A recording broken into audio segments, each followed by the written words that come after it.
Hi, this is Patrick, the Old Steel Historical Firearms out here in Denver, Colorado. Today we're going to talk about some cool guns that we got in the shop today that will be for sale here very soon. And we're going to give you a little bit of a history lesson. Today we're talking all about CZ guns. Not the modern CZs like the CZ75 that you see a lot today. Today we're talking about stuff older from the 1930s and so, and even older than that. First, a little history. So this is a Mauser 1910, chambered in 25 ACP, little pocket pistol. Really popular, very popular in the 20s and 30s and so, and even earlier back into the late 19-teens or so. This is what really kicked off the whole CZ27 right here, this little guy. What this guy turned into was its bigger brother right here, the Mauser 1914. This one's chambered in 32. Now, cool thing about this is that these two are very similar. Now the parts interchange, this is just scaled up.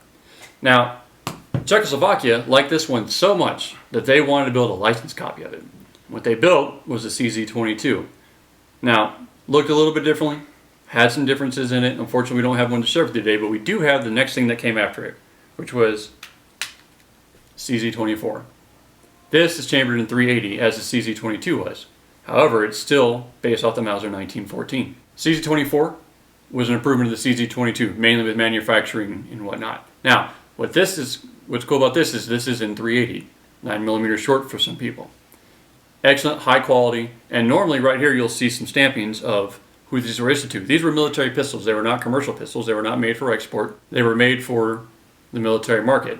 And Czechoslovakia was a very big fan of these. We currently have 4 right now. 3 of them have holsters. So if you're looking for a complete package with a CZ24 and a holster, we've got 3 of them for you. If you want just the pistol itself, keep an eye on the website and we'll have just one without. Excellent shooting pistols. I've shot them a few times. I've loved them. They're very high quality weapons. The CZ24 was later developed into the CZ27, which is what a lot of people think of when they think of early CZs because they were the most prolific. They were used in Nazi Germany after Czechoslovakia was taken over. They were used by the Czechoslovakian military, and we have several variations of the CZ27.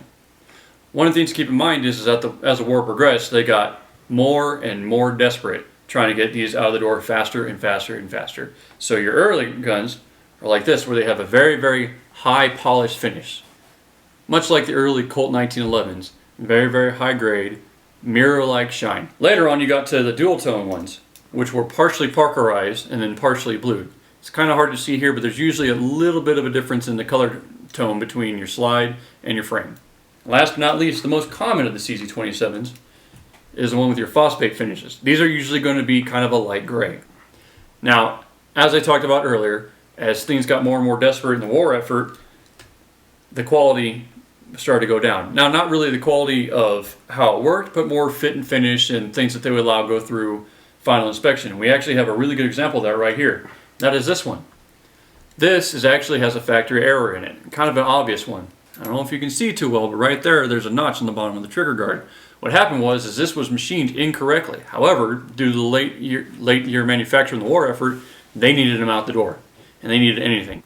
Now, some things to think about when you're going ahead and looking at yours. What you want to look for is you want to look for matching serial numbers. You should have a matching serial number on the frame, one on the slide, and then you should also have a Wolfen mark right here. There'll be one usually right on top next to the serial number, and there also will be a proof mark on the barrel. And that's all we got for today. If you have any questions on CZ 27s, 24s, 22s, or any other historical firearm, please feel free to contact us. Again, I'm Patrick, Old Steel Firearms out in Colorado. Hope you have an awesome day.